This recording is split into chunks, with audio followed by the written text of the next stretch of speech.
തെക്കേ മലമ്പുഴയിലേക്കാണ് ഇന്നത്തെ യാത്ര. പാലക്കാട് നിന്ന് തെക്കേ മലമ്പുഴയിലേക്ക് ഏകദേശം 11 കിലോമീറ്ററാണ് ദൂരം.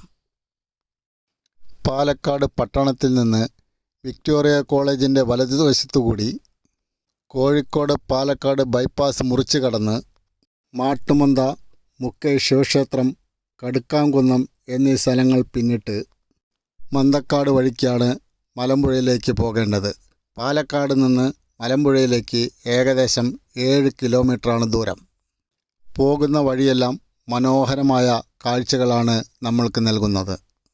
നല്ല റോഡാണ്, അതുകൊണ്ട് തന്നെ ഏവർക്കും സുഖകരമായി യാത്ര ചെയ്യാം. മന്തക്കാട് നിന്ന് വലത്ത് തിരിഞ്ഞു വേണം യാത്ര ചെയ്യാൻ.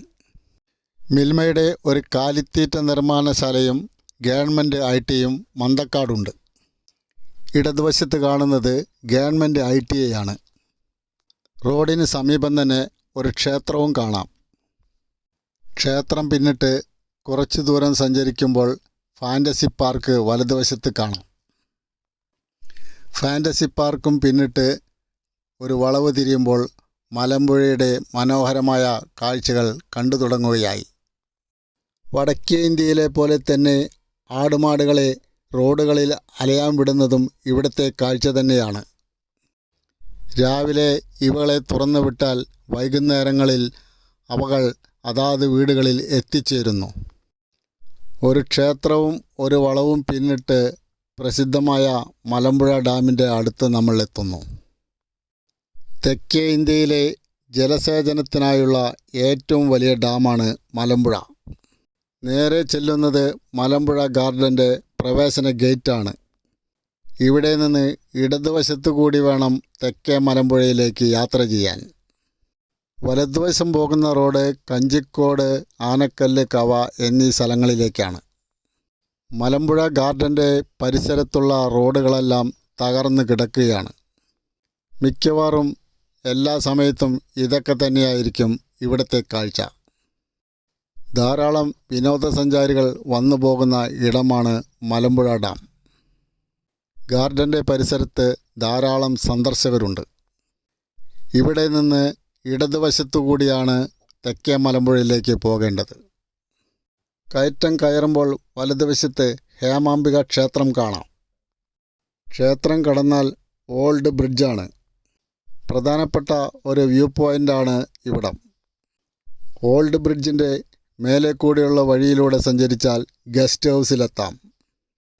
ഓൾഡ് ബ്രിഡ്ജിൻ്റെ മേലെ പെയിൻ്റ് അടിച്ച് മനോഹരമാക്കി വച്ചിട്ടുണ്ട്. ഈ റോഡ് നേരെ ചെല്ലുന്നത് ഗസ്റ്റ് ഹൗസിലേക്കാണ്. ചെറിയൊരു വനപ്രദേശമാണ് ഇവിടം. ഇവിടമെല്ലാം ധാരാളം മയിലുകളെ കാണാം. ഈ മയിലുകൾ ചിലപ്പോഴെല്ലാം ഇരുചക്ര വാഹനക്കാർക്ക് ഭീഷണിയായി വന്നിട്ടുണ്ട്. ഗസ്റ്റ് ഹൗസിൻ്റെ ഗേറ്റ് അടച്ചിട്ടിരിക്കുകയാണ്. അതിനാൽ തന്നെ അങ്ങോട്ട് പോകുവാൻ ഇപ്പോൾ സാധിക്കില്ല. മലമ്പുഴ ജലസംഭരണിയുടെ ഏകദേശം ഭാഗങ്ങൾ ഗസ്റ്റ് ഹൗസിൻ്റെ പരിസരത്ത് നിന്ന് കാണാൻ കഴിയുമായിരുന്നു. പക്ഷേ അങ്ങോട്ട് പോകാൻ കഴിയാതിരുന്നതിനാൽ അത് നടന്നില്ല. വീണ്ടും തിരിച്ച് ഓൾഡ് ബ്രിഡ്ജിൽ കൂടി കയറി വലത്തോട്ട് തിരിഞ്ഞ് ചെറിയ റോഡിലൂടെ യാത്ര ചെയ്യുകയാണ്. ഇവിടെ നിന്നെല്ലാം മനോഹരമായ കാഴ്ചകളാണ് നമ്മൾക്ക് കാണാൻ കഴിയുന്നത്. മലമ്പുഴ ജലാശയത്തിൻ്റെ പല ഭാഗങ്ങളും ഇവിടെ നിന്ന് നമുക്ക് ദർശിക്കാൻ കഴിയും. ഇവിടെ പലയിടത്തും പല വ്യൂ പോയിൻ്റുകളുമുണ്ട്. ഇവിടെ നിന്നെല്ലാം സന്ദർശകർ മനോഹരമായ കാഴ്ചകൾ ആസ്വദിക്കുകയാണ്. ഇടതുഭാഗത്ത് പാറക്കൂട്ടങ്ങളും വലതുഭാഗത്ത് ജലാശയത്തിൻ്റെ മനോഹരമായ കാഴ്ചയും. തെക്കേ മലമ്പുഴയിൽ എത്തുന്നതുവരെ ഏകദേശം ഇതെല്ലാമാണ് കാഴ്ച. പ്രകൃതിയുടെ മനോഹരമായ കാഴ്ചകൾ ഏതൊരു പ്രകൃതി സ്നേഹികൾക്കും വളരെയധികം ഇഷ്ടപ്പെടുന്ന കാഴ്ച. ചില സഞ്ചാരികളെല്ലാം പാറക്കൂട്ടത്തിന് മുകളിൽ കയറിയും ജലാശയത്തിൻ്റെ ഭംഗി ആസ്വദിക്കാറുണ്ട്. വീണ്ടും യാത്ര തുടരുകയാണ്. എങ്ങും പച്ച നിറഞ്ഞ ഭൂപ്രദേശങ്ങൾ, ചെറുവനങ്ങളാണ് ഇവിടമെല്ലാം. 1955 നിർമ്മിച്ച മലമ്പുഴ ഡാം കേരളത്തിലെ ഏറ്റവും നീളമുള്ള അണക്കെട്ടാണ്. ഈ റോഡ് തെക്കേ മലമ്പുഴ വരെയേ ഉള്ളൂ. അവിടെ നിന്ന് ഒരു പാലത്തിൻ്റെ നിർമ്മിതി പൂർത്തിയാകാതെ കിടക്കുന്നുണ്ട്.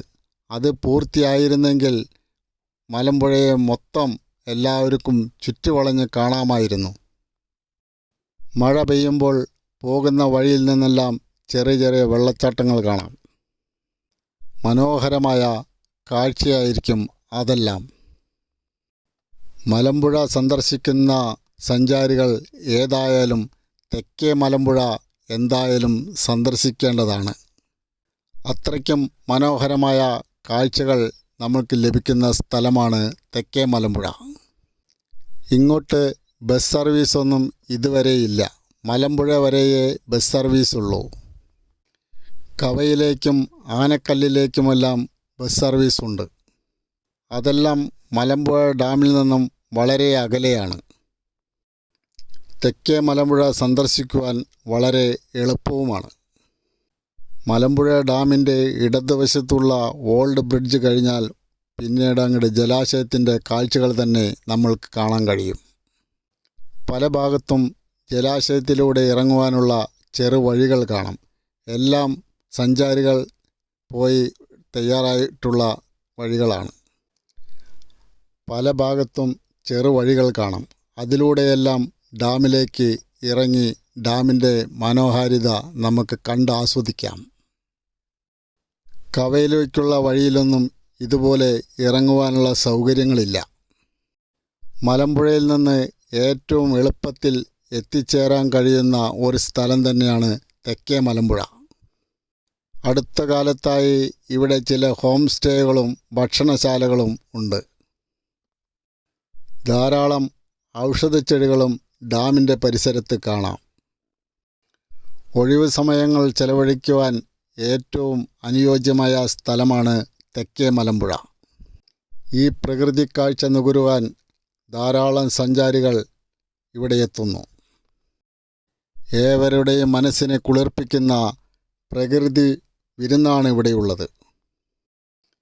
ഏതായാലും മനോഹരമായ കാഴ്ചകളാണ് ഏവർക്കും ഇവിടെ നിന്ന് ലഭിക്കുക. മഴ പെയ്താൽ നിറഞ്ഞു കവിയുന്ന ഒരു ജലാശയമാണ് ഇവിടം. ഇപ്പോൾ മഴ തുടങ്ങിയിട്ടേ ഉള്ളൂ. മഴക്കാലത്ത് ജലാശയത്തിൽ പ്രവേശിക്കുന്നത് വളരെ അപകടമാണ്. റോഡിന് സമീപമായി ഒരു ദേവാലയമുണ്ട്, സെൻറ് തോമസ് ചർച്ച്. ഇവിടെ നിന്ന് ഏകദേശം 300 മീറ്റർ ദൂരമേ ഈ റോഡ് സ്ഥിതി ചെയ്യുന്നുള്ളൂ. ഏതായാലും മനം കുളിർക്കുന്ന ഒരു കാഴ്ച സമ്മാനിക്കുന്നു തെക്കേ മലമ്പുഴ.